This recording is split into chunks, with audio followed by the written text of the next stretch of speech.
What's up, guys? So, a lot of people wanted to find out, why is astrology so important? Why is it so crucial, so vital for a human to learn while they're on the human journey, on the labyrinth of this energetic path that we're taking, which is a mystery in many aspects. This is one of the most mysterious things coming down into this physical, dense realm.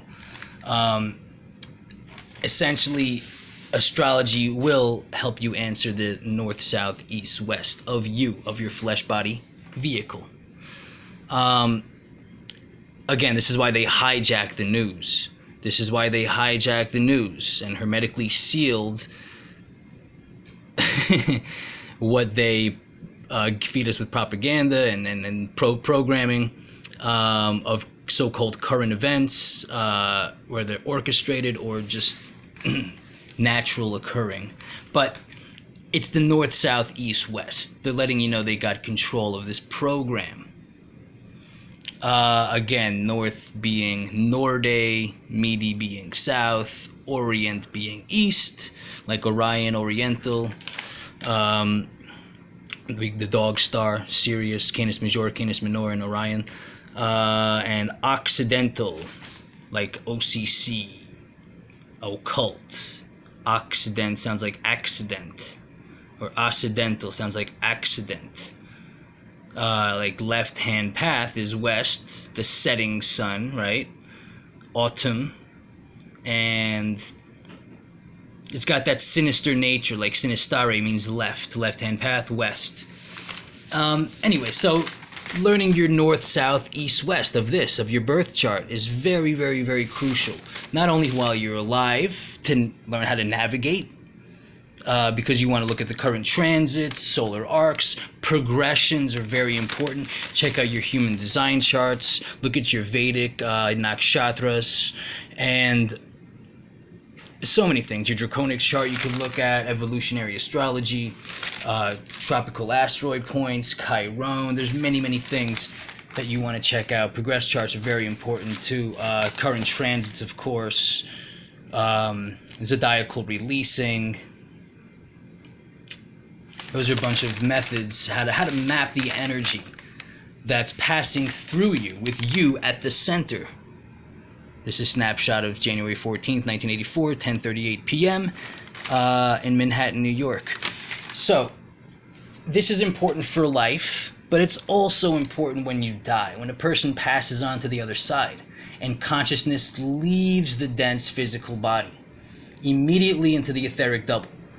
If you hold your hand out and you look at your etheric double, you would hold your hand out over something white and just stare in between your fingers, and you'll see a little light grayish energy field. You might have to go a little cross-eyed sometimes to look at it. You'll see it. That's your etheric double.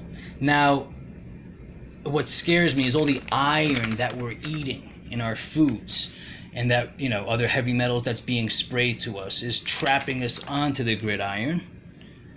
So when you die, separating or purging the subtle body from the gross physical might be a little bit harder, especially if you're living a life full of vices, carnal flesh, carnal desires, carnal appetites.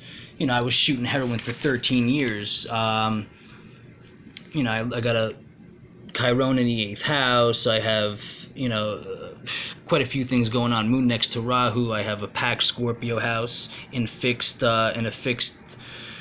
Scorpio and a fixed house as well. And I have all my malefics, Saturn, Mars, Pluto there. So that will give you a nature of what I was ingesting and intaking into my flesh vehicle.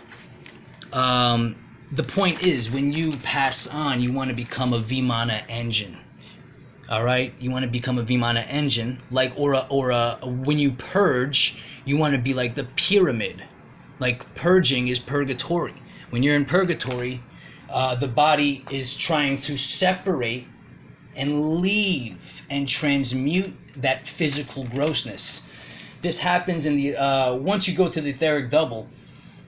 you'll enter into the astral plane. And when you go into the astral plane, you're going to have seven subdivisions in the astral plane. Now, according to your vibration, resonance, and frequency, it depends on how scary. Like the lowest layer of the astral plane would be what they call hell. All right, it would be what they call hell, because you're gonna basically have the urge, like the lowest resonance vibration people. They're gonna become victims of their darkest, most densest carnal desires and appetites, never reaching fulfillment.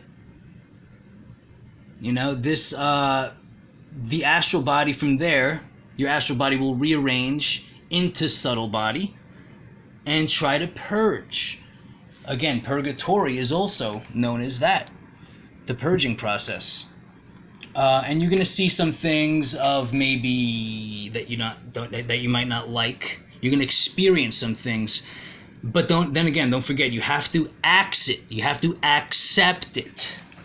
Like Indra's net, or Indra's sword. Indra's net, Indra's sword. I think it's Indra's sword that she cuts through the temporal, letting you know that you have to accept and just melt in. Once you accept and melt into yourself and become co-creator, creator, you can move up the Vimana engine and go to the top of the pyramid. And that pyramid would be, again, look at a pyramid. Pyramid has a pointy top and a fat bottom, because that lower energy needs to be purged.